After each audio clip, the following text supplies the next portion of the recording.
Hello, it's Jeff Risdon. I'm the editor here at Lions Wire, and I thought I'd give a little update on my thoughts and reaction to the first day, well, not even the first day, the first few hours of the legal tampering period and what the Lions have done on this Monday. None of this is official, of course. They can't actually sign anybody until Wednesday, although they did make one move that is done already. That's Danny Amendola, and he's a little bit different than the other ones, so I'll handle him first. Amendola is the new slot receiver. He signed for 1 year and $4.5 million. He can actually make a little bit more than that with some incentives. He could get up to 5.3, I believe it is. I don't actually have the terms right in front of me, but 33-year-old slot receiver. Everybody knows who he is. Played for the Patriots forever. He played for the Dolphins last year. Caught 59 of the 79 balls thrown his way. He's a guy who's going to catch a lot of passes in that short range. He averaged under 10 yards per reception. Has been in that range, basic range, for most of his career. So you know what you're getting with him. Gets hurt a lot, although he did play 15 games last year. Had stayed fairly healthy his last year in New England as well. So I'm not all that worried about it. It's a one-year deal. It's a position of absolute freaking dire need. Right now, the slot receiver was going to be Brandon Powell. Forget what you saw against Green Bay in Week 17 because the Packers were trying to lose. They didn't care. They didn't even try. Remember, Aaron Rodgers tapped out of that game. There's a good reason for that. So I wouldn't put too much stock in that. Yes, he's worth developing, and Amendola can probably help him in that. So I'm for that. Fine move. I'm happy with that.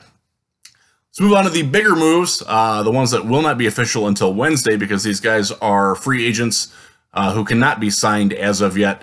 The big one, of course, the big one, Trey Flowers. Getting 16 to 17 million a year reported by various people for 5 years. That's a lot of money for Trey Flowers coming from the Patriots. He's a really, really good player. One of the best, most versatile edge defenders in football the last few years. Can rush the passer from the inside, can rush it from the outside. He can play on the left side. He can play on the right side. He can play with a hand in the dirt. He can play standing up. He can do just about everything. The one thing that he doesn't do is sack the quarterback. Career high of 7.5. That you're paying a lot. You're paying a big premium here for the all-around package more than the sack. Now, I actually don't mind that all that much, and I feel less upset about the value of the contract now that I've seen some of the other contracts going around, and I'll get to those a little bit later.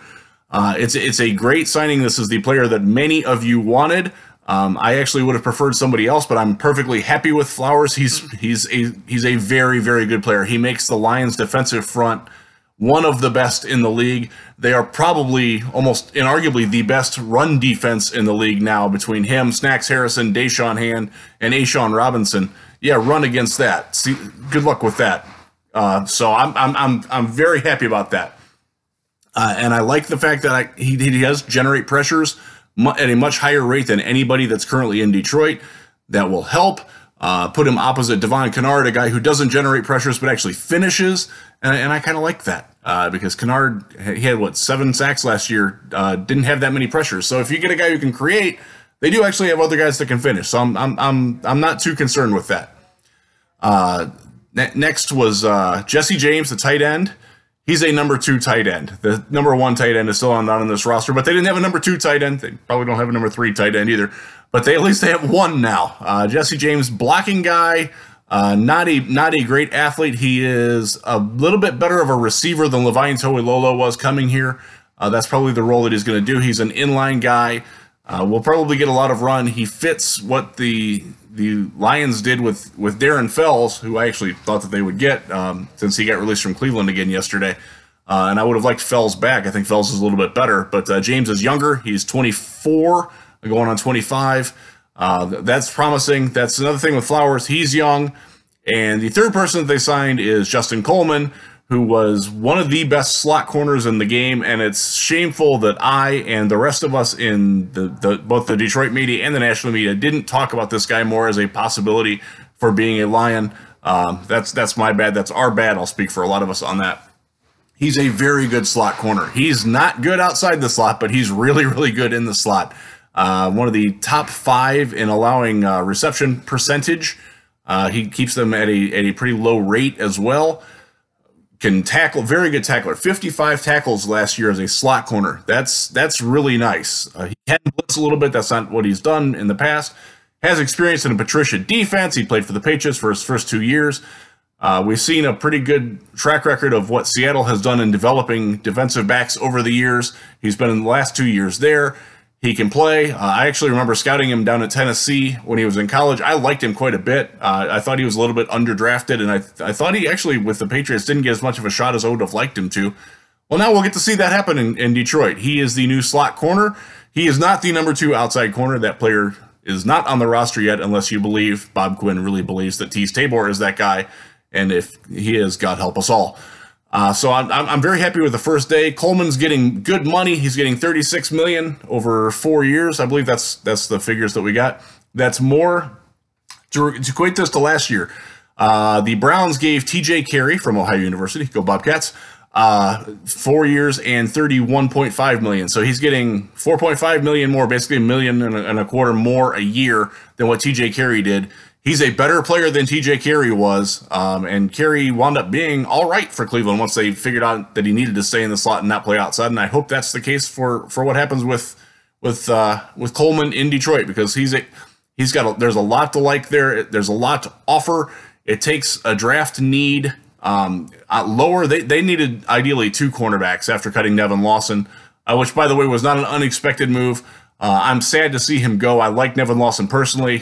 He's a guy that I've always, gotten along with well, and I appreciate his game. But the dude couldn't make plays on the ball. That's not a problem with Justin Coleman. He gets his hands on the ball. He had 10 PDs last year. He had a pick 6 the year before. There's a guy who goes after the ball while it's in the air, and it's probably I'm not going to say a full step quicker than Lawson in coverage, because I think that downplays how good Lawson was at staying close to receivers. Lawson just could never make a play on the ball. Coleman is going to be a half step quicker, and he's going to make plays on the ball. So I think Lions fans are going to like that. I know I'm looking forward to seeing how he and Tease play off each other. Still need another outside corner, but at least some of the need is taken away. So all in all, pretty strong day if all these deals do actually come through. They avoided overpaying for Landon Collins. My God, $14 million a year for a box safety. Are you kidding me? He's not better than Quandre Diggs, people. He isn't. He'll tell you he is, but he's not. And he's going to make, quadruple what Q Diggs is? That's insane. Let somebody else bite that bullet. Quan Alexander, oh my goodness. Whew. The money that the 49ers are giving Quan Alexander to be the highest paid off-the-ball linebacker in NFL history. Whew, my goodness. He is not as good as Jared Davis. He is not as good as a lot of people that you can draft in this class. He's coming off of an ACL. He's been up and down. I don't want to crap on Quan Alexander too much, because he does have a good body of work, but what he's being paid, I feel a lot better about what the Lions are paying the guys that they agreed to today, and hopefully we'll continue with that. We still are looking for the next couple of days. I still expect a backup quarterback to come. I do expect another low-budget running back to come in some form, and I don't think they're done at tight end, and I also don't think they're done at wide receiver. With just Amendola. I think that they still have their eyes on some other places. We'll see. We don't know what the cap deal is yet. I haven't had a chance to sort through all that and see what money is left. Probably not a lot for a premium deal, but you're looking at a pretty healthy first few hours of the free agent tampering period for the Detroit Lions. Thanks for supporting us, and we'll get back with you when we feel the need to again. Thanks.